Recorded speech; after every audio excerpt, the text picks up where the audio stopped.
오늘 아침 우리에게 주시는 하나님의 말씀을 봉독하겠습니다. 신약 성경 로마서 8장 18절로 25절에 있는 말씀을 봉독하겠습니다. 로마서 8장 18절로부터 25절까지입니다. 신약 성경 250면이 되겠습니다. 이 계시의 말씀을 봉독할 때에 다 같이 하나님의 음성을 들으실 수 있기를 바랍니다. 생각컨대 현재의 고난은 장차 우리에게 나타날 영광과 비교할 수 없도다. 피조물이 고대하는 바는 하나님의 아들들이 나타나는 것이니 피조물이 허무한 데에 굴복하는 것은 자기의 뜻이 아니요 오직 굴복하게 하시는 이로 말미암음이라. 그 바라는 것은 피조물도 썩어짐의 종로를 하는 데서 해방되어 하나님의 자녀들의 영광의 자유에 이르는 것이니라. 피조물이 다 이제까지 함께 탄식하며 함께 고통을 겪고 있는 것을 우리가 아느니라. 그뿐 아니라 또한 우리 곧 성령의 처음 익은 열매를 받은 우리까지 속으로 탄식하며 양자될 것 곧 우리 몸의 속량을 기다리느니라. 우리가 소망으로 구원을 얻었음에 보이는 소망이 소망이 아니니 보는 것을 누가 바라리요? 만일 우리가 보지 못하는 것을 바라면 참음으로 기다릴지니라. 아멘. 인생을 세 가지 사람으로 분류해서 생각해 볼 수 있습니다. 첫째는 목적지향적 인간입니다. 선한 목적을 가지고 살면 된다. 항상 선한 목적이면 모든 것이 다 정당화될 수 있다. 선한 목적 가지고 살면 나머지 모든 일은 다 정당화될 수 있다. 이렇게 착각을 하고 삽니다. 그러나 여러분 아시는 대로 목적만 선하다고 선하는 게 아닙니다. 방법도 선해야 됩니다. 우리가 특별히 부모님들이 자녀들을 가르칠 때 자녀들을 가르치는데 목적은 확실합니다. 좋은 사람 되라, 착한 사람 되라, 좋은 목적을 가지고 있습니다만은 방법은 때때로 자녀들이 생각할 때 마음에 안 들어요. 그 방법은 안 되거든요. 그러나 부모님들은 양보할 마음 없습니다. 내가 낳은 자식이야. 목적이 선하잖아. 바른 목적이 있잖아. 하는 이런 식으로 강요하는 목적지향적 세계관이 있습니다. 또 한 가지는 방법지향적 세계관입니다. 최선을 다하면 되는 거야. 목적이 잘못될 수도 있어요. 결과가 잘못될 수도 있어요. 그래도 오늘 주어진 여건에서 최선을 다하는 거다. 그것이 바르게 사는 길이다 생각하고 한평생 살아오는 사람들이 있어요. 그저 진실하게 살고 거짓말 안 하고 살고 남의 물건 빼앗지 않고 살고 착하게 진실하게 착하게 그렇게 선한 방법으로 인생을 살아가겠다 하는 그런 세계관을 가진 사람들이 있습니다.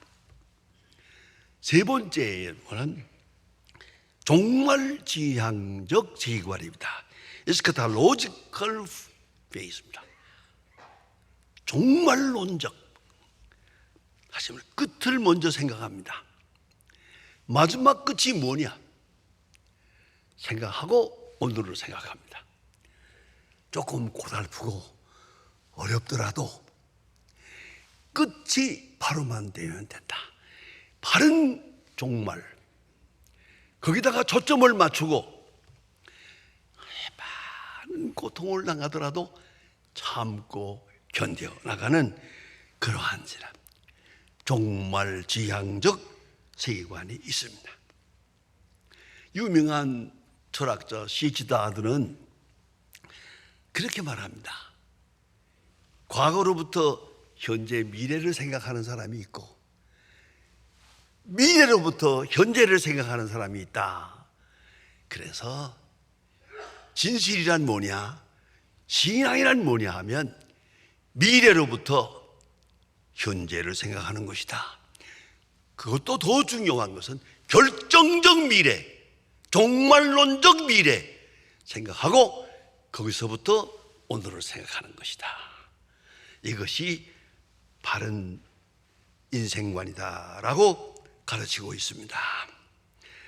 신앙인은 언제나 종말을 보여주시는 하나님께 순종해야 합니다.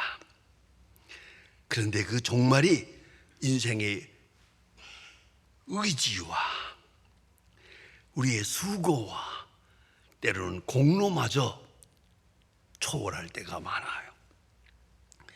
그래서 우리 인간에게 좌우되지 않고 애당초 하나님이 시작하시고 하나님이 끝내시고 마지막을 말씀하시면서 그 마지막이 있으니 오늘 이렇게 살아라 라고 하나님은 말씀하고 계십니다. 보세요. 하나님께서 아브라함에게 말합니다. 고향을 떠나라. 약속의 땅을 보여주마. 약속의 땅을 내가 네게 확실하게 보여준다. 그러나 너는 그 내 말을 믿고 따르라. 잘 보세요. 아브라함이 하나님이 주시는, 하나님이 지시하시는 종말, 그 결말만 바라보고 갈 바를 아지 못하고 고향을 떠납니다. 이게 아브라함의 믿음입니다. 어디로 가느냐, 얼마나 기다려야 되느냐 묻지 않습니다. 이것은 다 사람의 생각입니다. 하나님은 단호하게 말씀합니다. 내 약속을 믿어. 하늘의 별처럼 바다의 모래처럼 자식을 주마. 약속하십니다. 자, 보세요. 자식을 주신다고 했는데 아내가 단산을 해버립니다. 나이가 많아서 벌써 단산을 했습니다. 그럼에도 불구하고 하나님은 약속을 굽히지 않습니다. 그리고 단산한 후에 25년 후에 하나님이 약속하신 다음에 25년 후에 이삭을 주십니다. 이건 참 인간으로서는 참기 어려운 기다림입니다. 그러나 아브라함은 하나님이 지시하시는 종말에 응답하는 신앙을 고백하고 있습니다. 여러분, 하나님의 약속, Promise of God는 그 자체가 종말론적입니다. 창조주 하나님, 그리고 역사의 주관 되신 하나님, 역사의 종말을 주관하시는 하나님, 하나님은 우리에게 말씀하십니다. 그 믿음이란 하나님의 종말적 약속을 현실로 받아들이는 것입니다.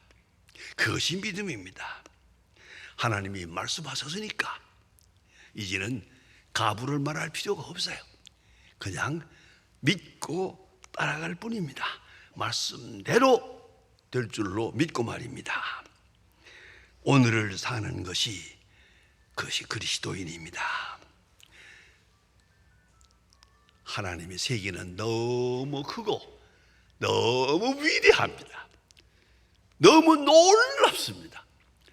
거기에 우리 사람이 그 말씀을 듣고 따라가기가 좀 힘들게 느껴지기도 합니다. 오늘 본문을 보세요. 오늘 본문에 있는 말씀 너무나 잘 아는 말씀이죠. 생각컨대 현재의 고난은 장차 우리에게 나타날 영광과 비교할 수 없도다. 현재의 고난, 장차 나타날 영광, 비교할 수 없다. 아주 귀한 요절입니다. 이 본문 말씀에 대해서는 아주 중요한 잊을 수 없는 선리가 하나 있습니다. 그것은 바로 종교개혁자 존 칼빈입니다. 칼빈 선생이 한평생 교회를 위해서 몸바쳐 일하고 이제 세상을 떠나게 됩니다. 세상을 떠나게 될 때 그는 임종이 가까운 걸 알면서 이 본문 말씀을 외웠습니다. 생각컨대 현재의 고난은 장차나 우리에게 나타날 영광과 좋게 비교할 수 없도다. 좋게 비교할 수 없도다. 계속 이 말씀을 외웁니다. 전설에 의하면 27번을 외웠답니다. 마지막을 다 못 외우고 세상을 떠났습니다. 그러한 역사적인 선리가 있는 중요한 말씀입니다. 보세요. 현재의 고난, 나타날 영광. 현재의 고난, 나타날 영광. 비교할 수가 없다. 우리는 현재의 고난에 매여서 나타날 영광을 못 봐요. 보이지 않아요. 아니, 믿어지지도 않아요. 그러나 성경은 말합니다. 현재의 고난 아무것도 아니에요. 나타날 영광이다 비교하면 아무것도 아니에요. 우리가 나타날 영광을 바라본다면 이것 정도는 아무것도 아니에요. 그것이 믿음입니다. 그런 믿음입니다. 여러분, 순교자를 압니다. 순교하는 자가 순교하게 될 때 그러고 고통이 없겠습니까? 두려움이 없겠습니까? 그러나 현재의 고난, 요 순교라는 단계를 딱 넘어서면 앞에 있는 영광 바라보며 현재의 고난을 조용하게 이길 수 있다고. 그것이 신앙입니다.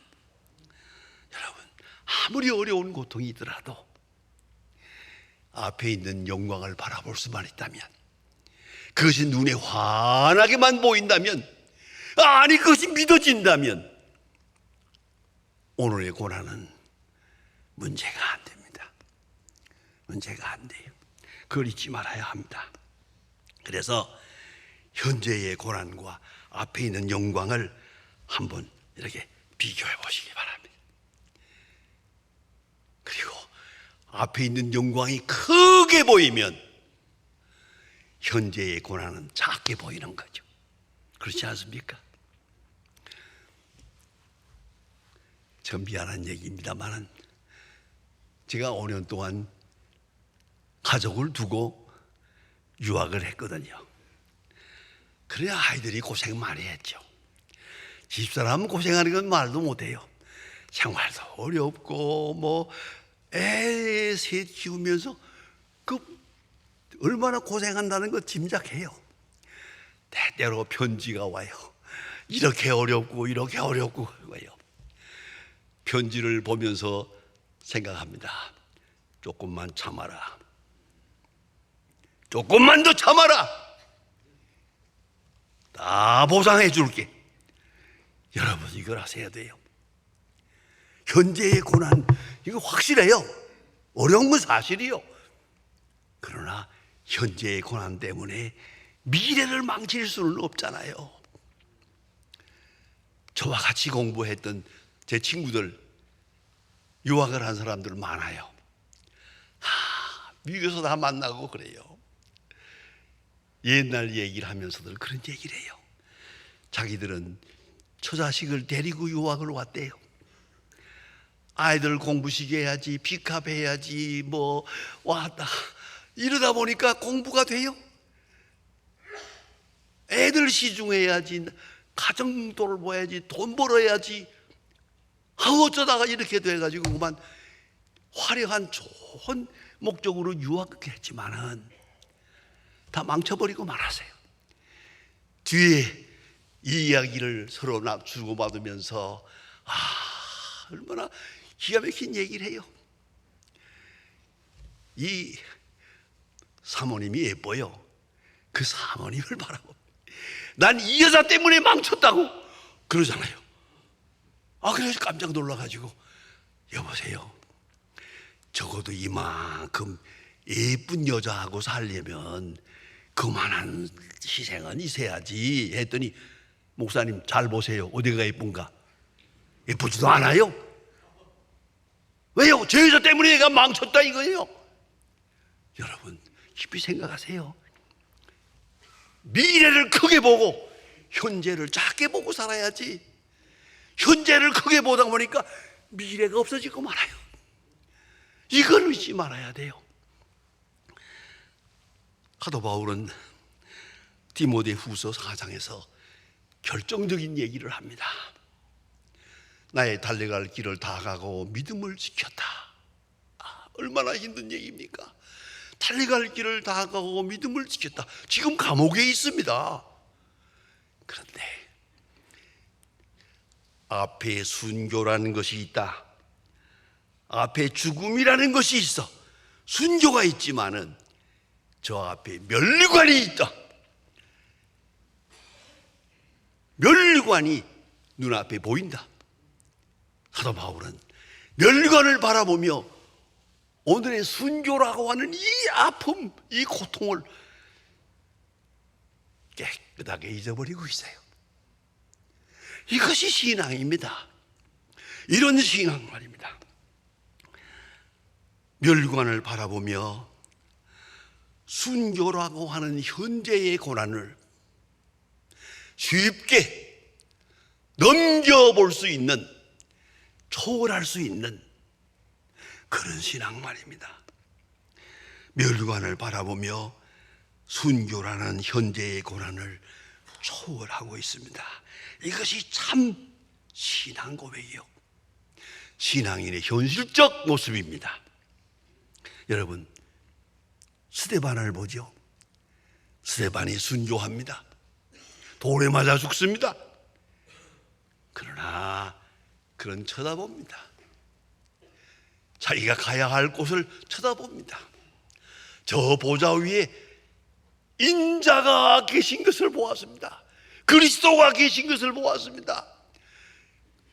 돌에 맞아 쓰러지면서 말합니다. 내가 하나님 우편에 인자가 서신 것을 보노라. 그 순간 얼굴이 환하게 밝아집니다. 천사의 얼굴, 천사의 얼굴을 하고 종말을 향해서 가고 있습니다. 이게 스데반의 믿음입니다. 여러분, 오늘 본문에서 피조물의 탄식을 봅니다. 모든 것이 어려워요.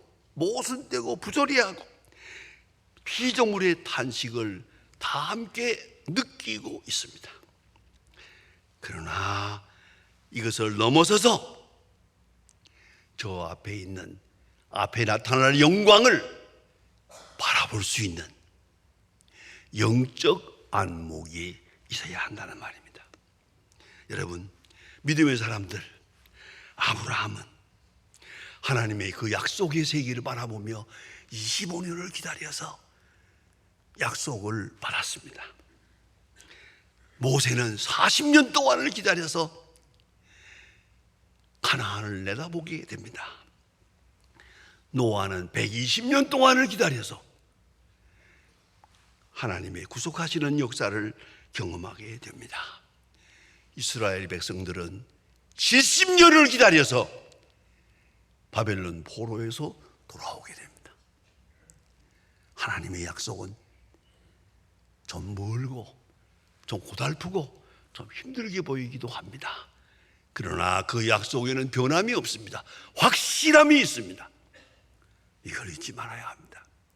그 약속을 보고 약속에 따라 오늘을 사는 것입니다.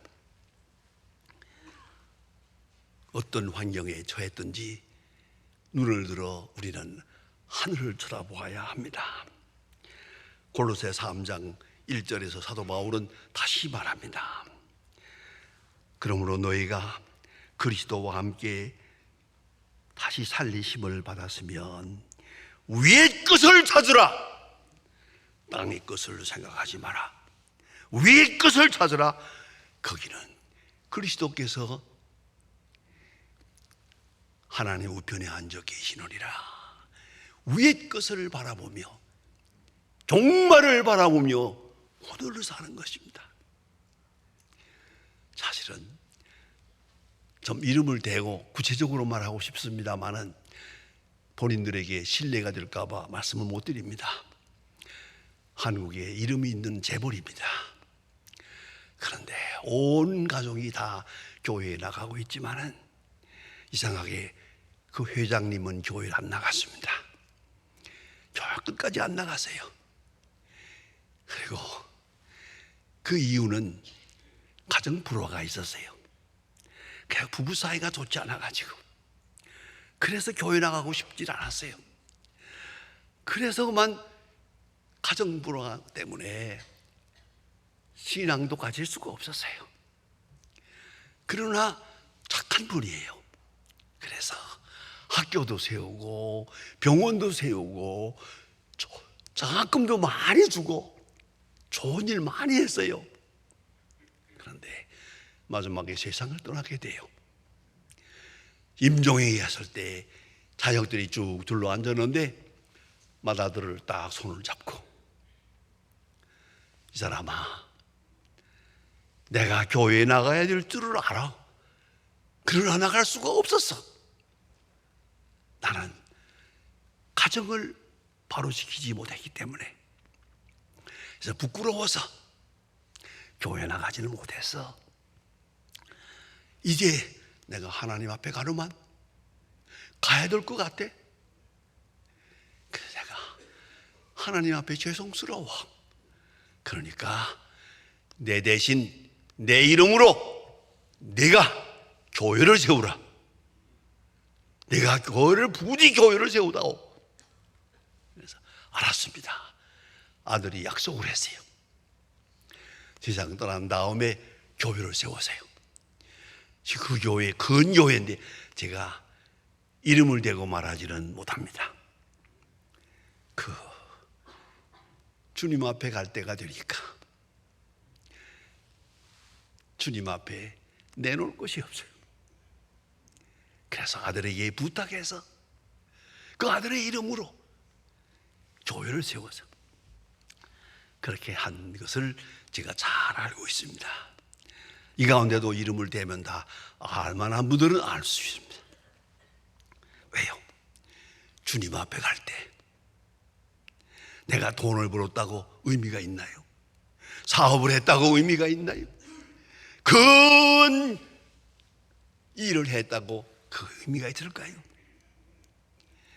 주님을 만날 때 어떤 모습으로 대하게 될까? 그걸 생각해야죠. 그래서 오늘 성경 말씀은 우리에게 가르쳐 줍니다. 예. 주님 앞에 갈 때 임종이 가까운 때 한 번 더 다짐을 해봐야 될 것입니다. 반성해야 될 것입니다. 오늘 성경 말씀에 생각컨대 현재의 고난은 장차 나타날 영광과 좋게 비교할 수 없도다. 장차 나타날 큰 영광, 그걸 지금 바라보며 그 앞에 가서 우리가 어떻게 설 것인가? 부끄럼 없는 하나님의 사람으로 그 영광에 휩싸여서 현재의 고난을 다 이겨나갈 수 있고 원수를 사랑할 수도 있고 모든 모순 속에서도 하나님을 찬양할 수 있는 초월한 종말론적 신앙, 그것이 바로 우리가 지향해야 될 신앙의 세계입니다. 기도하십시다. 하나님 아버지, 주께서 부르셨기에 저희들이 주님 앞에 있습니다. 많은 부끄러움이 있습니다마는 마다하지 아니하시고 우리를 오늘도 불러주시고 말씀으로 일깨워 주심을 감사합니다. 주여, 원하 없는 것은 장차 나타날 영광이 우리 눈앞에 보이게 하옵소서. 우리 가슴을 지배하게 하시고 우리의 생각을 온전히 사로잡아 그 영광의 날을 바라보며 오늘의 모든 고난과 어려움을 잘 참고 견딜 수도 있고, 또한 고난을 통해서도 하나님의 영광을 드러낼 수 있는 귀한 성도들의 남은 생애가 되게 하여 주시옵소서. 예수님의 이름으로 기도합니다. 아멘.